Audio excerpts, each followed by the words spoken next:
Ceļvedis – kā jaunu uzņēmumu dibinātājiem noformēt uzturēšanās atļauju Latvijā. Ja gatavojies attīstīt biznesa ideju Latvijā un vēlies reģistrēt jaunu uzņēmumu, tu vari saņemt termiņu uzturēšanās atļauju uz 3 gadiem. Vienā jaunu uzņēmumā var būt līdz 5 dibinātājiem, kam ir tiesības saņemt termiņu uzturēšanās atļauju. Saņemt uzturēšanās atļauju var arī jaunu uzņēmuma dibinātāju ģimenes locekļi. Kā noformēt uzturēšanās atļauju? Ārvalstīs dodies uz Latvijas Republikas diplomātisko pārstāvniecību. Latvijā nosūti dokumentus pa pastu pārvaldei. Ja tev ir drošs elektroniskais paraksts, tad vari dokumentus iesniegt arī elektroniski, atsūtot tos uz e-pastu. Plašāka informācija par iesniedzamajiem dokumentiem mājaslapā. Kad no pārvaldes saņemts lēmums par uzturēšanās atļaujas piešķiršanu, tad jānodod biometrijas dati uzturēšanās atļaujas EID kartes izgatavošanai. Svarīgi! Lēmums par uzturēšanās atļaujas piešķiršanu ir derīgs 3 mēnešus. Karti izgatavo 2 darba dienu vai 10 darba dienu laikā.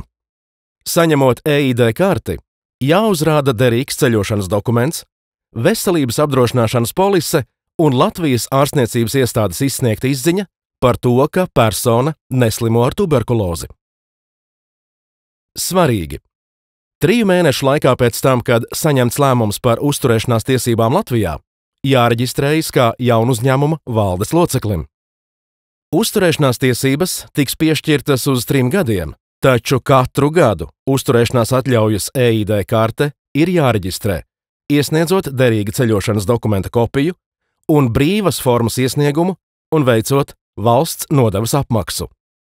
Svarīgi!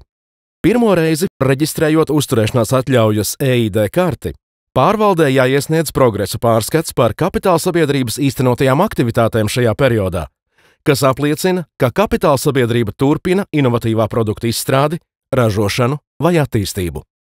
Turpmāk, reģistrējot uzturēšanās atļaujas EID karti, būs nepieciešams tikai progresa pārskats par aktivitātēm iepriekšējā periodā.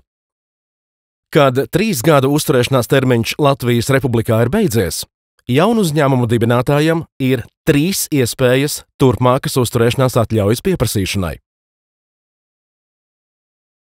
Neatkarīgi no tā, kādu atļauju turpmāk saņems jaunu uzņēmumu dibinātājs, viņa ģimenes locekļi joprojām būs tiesīgi saņemt uzturēšanās atļauju un tiesības uz nodarbinātību.